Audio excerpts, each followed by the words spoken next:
Hit TV YouTube channels లో మీ వ్యాపార ప్రకటనలకు మరియు ప్రమోషనల్ ఇంటర్వ్యూస్ కోసం వెంటనే సంప్రదించండి. అందరికీ నమస్తే. నేను మీ పావని గౌడు. లెక్కలతో సహా వచ్చిన అనుకుంటున్నారా? రైతుల రుణం మాఫీ మీద లెక్కలు పద్దులు అవసరం ఉంటాయి కాబట్టి లెక్కలతో వచ్చిన. అయితే అధికారంలోకి రాకముందు ఈ కోతల రాయుడు ఎన్ని కోతలు కోసిండో అందరికీ తెలుసు.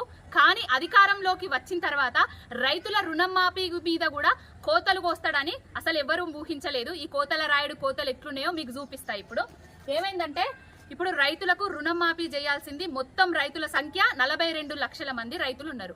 ఆ 42 లక్షల మందికి ముందుగా ఎంత అమౌంట్ అనుకున్నారంటే 39,000 కోట్లతోటి రుణం మాఫీ అవుతుంది అనేసి ఒక ఫిగర్ వేసుకున్నారు. తర్వాత దానికి కోతలు కోసి 31,000 సరిపోతాయి అనేసి ఆ అమౌంట్ ను తగ్గించారు. అయితే 2017లో కేసీఆర్ గారు 36 లక్షల మందికి లక్షలోపు రుణం మాఫీ చేసిండు.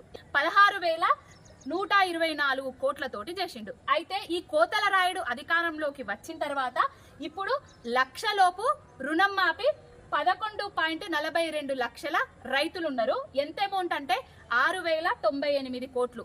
అయితే ఇవాళ మళ్ళొకటి రెండో దఫా అని చెప్పేసి 1,50,000 లోపున్న రైతులు 6,40,223 మంది రైతులు ఉన్నారు. ఎంత అమౌంట్ అంటే 6,190 కోట్లు. అయితే ఈ రెండింటిని కలిపితే ఎంత అవుతుంది అంటే 12,288 కోట్లు అవుతుంది. అయితే ఇప్పుడు కేసీఆర్ గారు 36 లక్షల మందికి లక్షలోపు రుణం మాఫీ చేసిండు కదా. ఇప్పుడు ఈయన లక్షలోపు రుణం మాఫీని 11 లక్షల మంది రైతులు అని చెప్తున్నాడు. మరి మిగతా 25 లక్షల మంది రైతులు ఏడికి వేయిండ్రు పోనీ. అయితే ఇప్పుడు ఈయన ఇంత అమౌంట్ అంటే 12,228 కోట్లను 2 దఫాలుగా రుణం మాఫీ చేసిండు. మరి మూడో ఫేజ్ లా 2 లక్షల లోపు రైతులకు 19,000 కోట్లు చేయగలుగుతాడా ఈ పోటుగాడు? ఆగస్టు 15 లోపు 2 లక్షల రుణం మాఫీ 19,000 కోట్లు చేయగలుగుతావా? అసలు ఏం మాట్లాడుతున్నావు, ఏం చేస్తున్నావు, ఎంతమంది రైతులకు చేస్తున్నావు? అసలు లెక్క లేదు, పద్దు లేదు, పత్రం లేదు. ఇంకొకటి ఏంటంటే డిసెంబర్ 9వ తారీఖే హామీ ఇచ్చిండు కదా. ఆ డిసెంబర్ 9వ తారీఖు రైతుకు రుణం మాఫీ చేయకపోవడం వల్ల డిసెంబర్ నుంచి వెళ్ళి ఆగస్టు వరకు రైతులు ఎవరైతే వడ్డీ కట్టలేదో ఆ వడ్డీ పైసలు ఆపుకొని రైతులకు రుణం మాఫీ చేస్తారు. ఆ వడ్డీ ఎవరు భరిస్తారు? మరి ఆ వడ్డీకి ఎవరు బాధ్యుడు? తెలంగాణలో ఉన్న దేవుళ్ళ మీద అన్నిటి మీద ఒట్లేసిండు. ఆంధ్రాలో ఉన్న తిరుపతి వెంకటేశ్వర స్వామి మీద కూడా ఒట్లేసిండు. దేవుళ్ళన్నిటిని వాడుకొని అధికారంలోకి వచ్చిండు. అధికారంలోకి వచ్చిన తర్వాత కూడా ఎక్కడ సభలు పెడితే అక్కడ దేవుళ్ళ మీద, అమ్మవార్ల మీద, అయ్యవార్ల మీద అందరి మీద ఒట్లేసిండు. అటు సూర్యుడు ఇటు ఒడిసినా, ఇటు పొద్దు అటు అయినా కూడా అని భారీ భారీ డైలాగులు కొట్టిండు. ఇక ఇప్పటి వరకు కూడా రుణం మాఫీ చక్కగా చేస్తలేడు.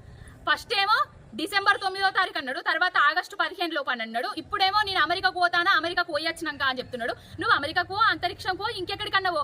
రైతులకు నువ్వేమన్నా బ్యాగులు పట్టుకపోయి ఇట్లా రైతుల అకౌంట్లలో పైసలు ఇస్తున్నావా?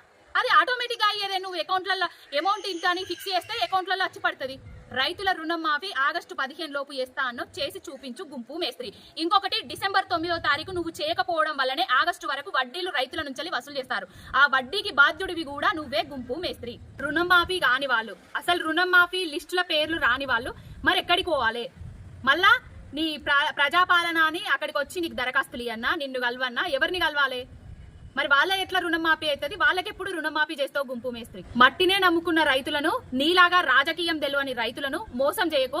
రైతులను మోసం చేసినోడు ఎవడు బాగుపడ్డట్టు చరిత్రలో లేదు. హిట్ టీవీ యాప్ ని డౌన్లోడ్ చేసుకోండి. ఇందులో short news, live news, entertainment movies అన్ని అవైలబుల్ గా ఉన్నాయి. Please download Hit TV app. Hit TV app hit TV app ని ఫ్రీగా డౌన్లోడ్ చేసుకోండి.